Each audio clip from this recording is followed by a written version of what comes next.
Sponsored by the Gurukulam residential school, Delhi public school Tategunj. अब ₹2 सस्ता diesel, green India bio diesel, Jorkat, fashion mall, Singh marble and sanitation. पूरा विश्व corona महामारी से लड़ रहा है।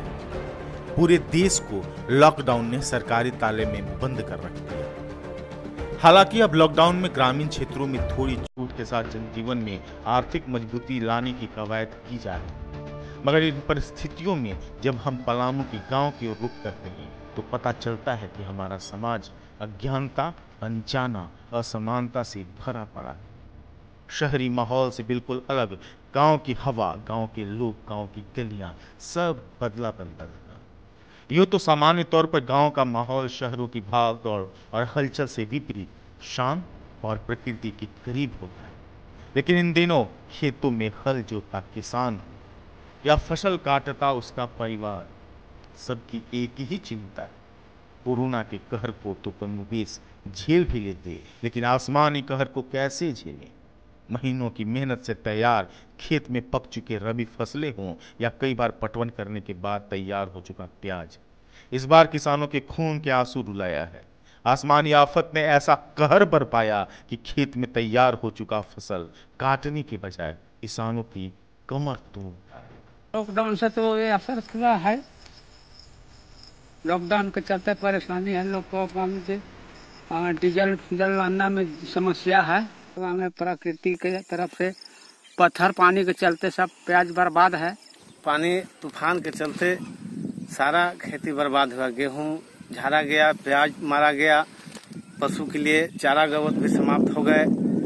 मैंने किसान को बहुत तरह का परेशानियां झेलना पड़ रहा है, जो मैंने एक भी खेत से खेती नहीं ले जा पाए। यही सब परेशानी है। तूफान पत्थर के चलते इन साल सारा खेत किसान का खेती बर्बाद हो गया है। किसानों का हाल तो हमने देख लिया, मन में सवाल थे बहुतेरे, नजर ढूंढ रही थी हकीकत को जिसे खोजते हम आगे बढ़ते जा रहे। पहुंचे उन इलाकों में जहां रोज दिहाड़ी मजदूरी कर लोग 2 वक्त के भोजन का इंतजाम करते हैं। यकीन नहीं होगा उन बस्तियों में जहां जरूरतमंद हैं उन तक तो योजना पहुंचती ही नहीं है, ना ही पहुंच पाती है सरकारी तंत्र एवं समाज के सेवकों की बड़ी गाड़ियां। खुद ही देखिए ग्राउंड रिपोर्ट में उनका हाल, जिनके लिए है बनी सरकार।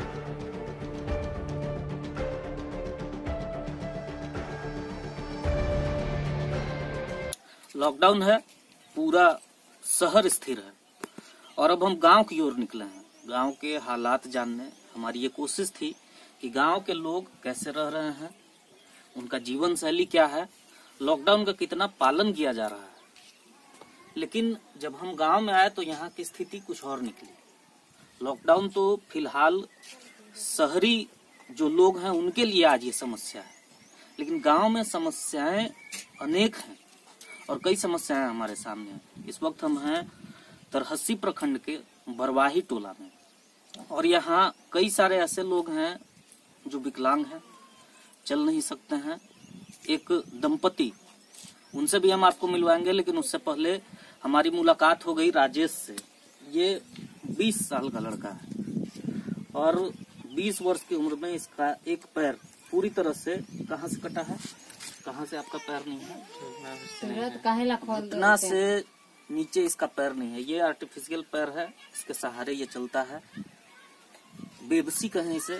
15 साल की उम्र में ये काम करने के लिए गांव से बाहर चला गया, पलायन की मार झेला और आते वक्त ट्रेन से इसका पैर कट चुका है। और बेबसी हम इसलिए कहेंगे क्योंकि आज जब पूरा देश डिजिटल हो चुका है, इंडिया डिजिटल हो चुका है, और उस वक्त ये राजेश का घर है जहां हम बैठे हैं। सोशल डिस्टेंस का भी ख्याल रखना है, थोड़ा दूरी बना के हम लोग रहेंगे। और इस तरफ का पोर्शन देखिए आप, ये घर है, फूस से बना हुआ एक छत, और इसी में इनका गुजर बसर होता है। चलिए कई और लोगों से मिलवाएंगे और बताएंगे। और सबसे खास और जरूरी बात कि राजेश को विकलांगता पेंशन मिलता है आपको? नहीं मिलता है, 3 बार कागज लगा दिए। कहाँ कागज दिए थे? 2 बार ब्लॉक में दिए। क्या बोला जाता है? क्या बोला है? बोला कि कागज लगा दिया है तो मिलवे करेगा। आज निकाल कर रहा है खाली। कितने दिनों से ये प्रोसेस चल रहा, कब आप लगाए थे पेपर? 6-7 महीना हो गया। 7 महीना से 3 बार ये आवेदन दे चुके हैं। जब पूरे जिले में सरकार आपके द्वारा कार्यक्रम का आयोजन किया जा रहा है, ऑन स्पॉट पेंशन स्वीकृत किया जा रहा है, उस वक्त ये स्थिति है कि जिस युवा का पैर नहीं है और जिसे विकलांगता पेंशन की आवश्यकता है, काम तो नहीं कर सकते होंगे आप? नहीं करते हैं काम नहीं कर सकते हैं। घर का स्थिति आप देख सकते हैं कि किस तरह का माली हालत है और इन्हें काम करने का भी सख्त जरूरत है।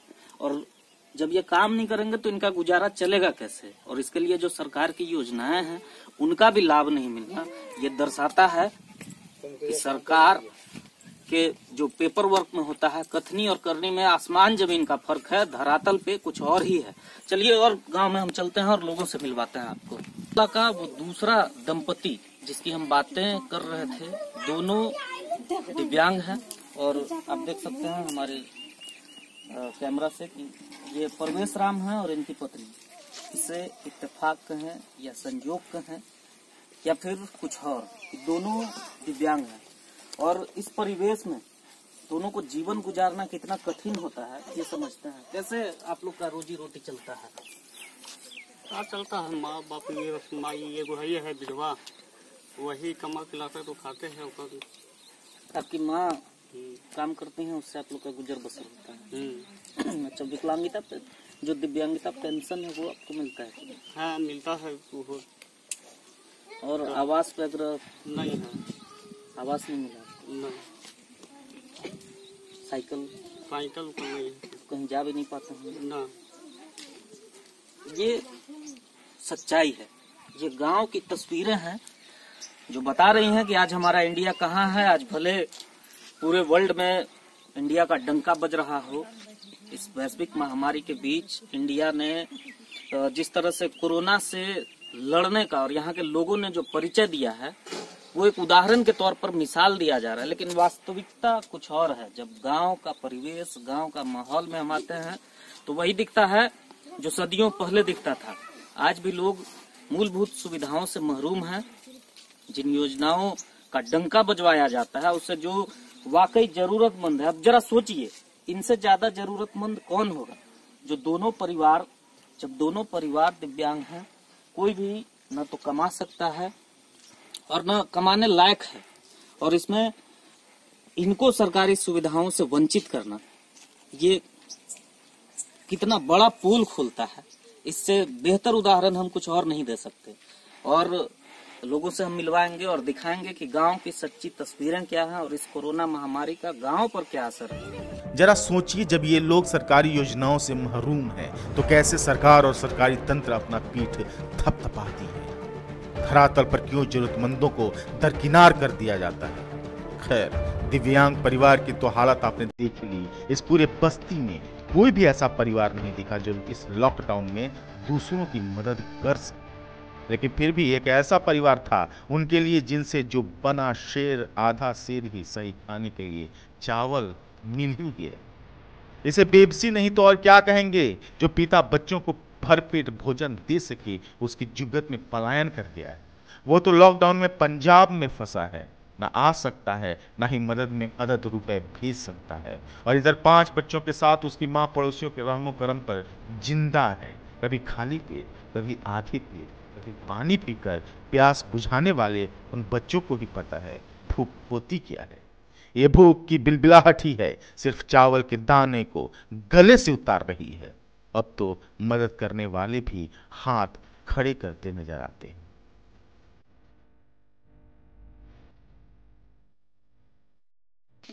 घर में को सर चावल नहीं है सर, 5-5 को खाने वाला लड़का लड़की है और उसको पति चल गया है बाहर, वहाँ बैठल है तो वहाँ से कहाँ से पैसा भेजेंगे? कैसे और ये गाँव में एक दूसरे खरीद देते ही तो छुछे भात खा के रहती है ना। सब बाले बच्चे भूखा मर रहा है पर अब गांव घर में कौन देगा इतना? डेली कौन खिलाएगा इस सबके? कोई एक आध दिन खिलाएगा, डेली कौन खिलाएगा? अभी क्या स्थिति हम लोग का कैसे चल रहा है? उस सब के स्थिति अभी पूरा स्थिति चल रहा है कि भूखा सब बाले बच्चे कहियो सूत जाता है, कहियो ऐसा ही रहता है, कहियो खाए ले मिलता है तो कोई दे देता है तो खा लेता है और कोई नहीं खाता है तो सबके कहाँ से देगा खाना? और उसको परिवार परिवार है, पति है, सब बाहर ही है, वो भी फसल है जाके बाहर में, तो वहाँ उन्हें काम कर रहा है, तो वहाँ से कहाँ से भेजेगा पैसा? वो खाना नहीं है, सब लेकिन सब खैला भी नहीं हो रहा है। सब हम लोग सब गाँव वाले सब मिलकर जो देते हैं 4-5 किलो, जो तो कितना दिन चलेगा 5 दिन का चावल। प्रफुल्ल गिरी ने इस परिवार की स्थिति से बीडीओ समेत जिला प्रशासन को अवगत कराया और राहत दिलाए जाने के भरोसे के बाद बढ़ते चले गए। मन भारी हो चला था। अब कोशिश थी सिर्फ ये जानने की कि कोरोना के बारे में लोग जानते हैं तो कितना, क्योंकि हम निकले थे वैश्विक महामारी से ग्रामीण इलाकों का जायजा लेने। चलिए, अब जब निकले हैं हम गांव में ये जानने, ये समझने कि जब पूरा वर्ल्ड, पूरी दुनिया इस वैश्विक महामारी से जूझ रही है, तो उस दौरान पलामू के गांवों की और ग्रामीणों की क्या स्थिति है, कितनी जागरूकता है, वो लोग क्या सोचते हैं, सोशल डिस्टेंसिंग का पालन किया जा रहा है या नहीं। वैसे हम जहां भी जा रहे हैं लोगों को जागरूक कर रहे हैं, लेकिन उससे पहले हम जानने की कोशिश करते हैं कि लोगों में कितनी जागरूकता है। यहाँ का सिविल प्रशासन कहें या पुलिस प्रशासन कहें, इन सुदूरवर्ती ग्रामीण इलाकों में उनकी क्या व्यवस्था है, लोगों के बीच कितना पहुंच है, ये जानने और समझने का कोशिश करते हैं। माता जी, कोरोना का नाम सुने हैं? नहीं। क्या होता है कोरोना जानते हैं? नहीं जानी हम, नहीं जानी कोरोना के का जानी का।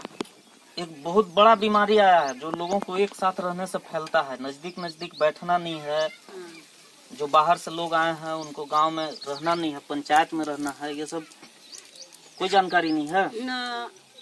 चलिए, युवा वर्ग के कुछ लोग हैं, हम इनसे बात करते हैं। आपको घर से बाहर नहीं निकलना है अभी, ये पता है ना? हाँ। गाड़ी वाड़ी सब बंद है, हाँ। कहीं बाहर नहीं जाना है और दूर दूर रहना है सबको। हाँ, सब दूर दूर रहना। ठीक है। हाँ। चलिए, कुछ युवा वर्ग के लोग हैं, इनसे बात करेंगे। भाई साहब, क्या नाम है आपका? मेरा नाम छोटू कुमार। छोटू कुमार, क्या करते हैं? क्या करेंगे, अभी सब कुछ तो बंद है, काम नहीं लग रहा है। बंद क्यों है ये जानते हैं? हाँ, कोरोना वायरस के। क्या है कोरोना वायरस? इतना तो हमको नहीं पता है क्या है, हल्ला है तो हम लोग भी बंद रहते हैं घर में। मतलब क्या क्या एहतियात बरतना है, क्या क्या करना है, ये मालूम है? कैसे कैसे इससे बचाव का क्या उपाय है? हम लोग बाहर निकलबे नहीं करते हैं तो बचाव घर में हमेशा रहते हैं हम लोग। हाँ, सही है। घर में रहिए और लोगों से दूरी बना कर रखिए। स्मार्टफोन आप रखे हैं? कोई न्यूज देखते हैं? हाँ, देखते हैं। कौन सा news? Capital news. Capital news के आप हमारे व्यूवर्स हैं? चलिए, बहुत अच्छा लगा ये जानकर कि सुदूरवर्ती ग्रामीणों में भी लोग हमें देखते हैं और पसंद करते हैं। जागरूक रहिए, लोगों को समझाते रहिए, क्योंकि जो युवा वर्ग के लोग हैं, आप जैसे लोग, उनके कंधों पे ये जिम्मेवारी है। आप अपने गांव के लोगों को जागरूक कीजिए, उन्हें बताइए कोरोना महामारी से बचने के उपाय क्या हैं। लगातार हाथ धोइए, बाहर मत निकलिए और लोगों से दूरी बना के रहना। ठीक है। बेशक लॉकडाउन में लोगों की परेशानियां बढ़ी हैं, पर ग्रामीण इलाकों का हाल देख आपको अपनी परेशानियां कम लगने लगेंगी। क्यों आज भी एक हिस्सा इतनी असमानताओं से जूझ रहा है? क्यों इनके लिए कोई प्रतिनिधि, सरकारी बाबू, रहनुमा बनता नहीं दिखाई पड़ता? जिसके लिए कोरोना वाकई में कहर है, आपदा विपत्ति बनकर इन पर गिरी है। सवाल तो बहुत तेरे हैं, लेकिन क्या फायदा? आने वाले दिनों में लॉकडाउन पूरी तरह खत्म होगा, धीरे धीरे जिंदगी पटरी पर भी आने लगी है, पर पता नहीं इनकी जिंदगी कब पटरी पर आएगी, कब इनके जीवन से वो अंधेरा छटेगा, कब इन्हें भी नागरिक होने का लाभ मिलेगा। सवाल का जवाब आप भी ढूंढिए, हम तो ढूंढ ही रहे हैं। प्रफुल्ल गिरी की नजर से ब्यूरो कैपिटल न्यूज।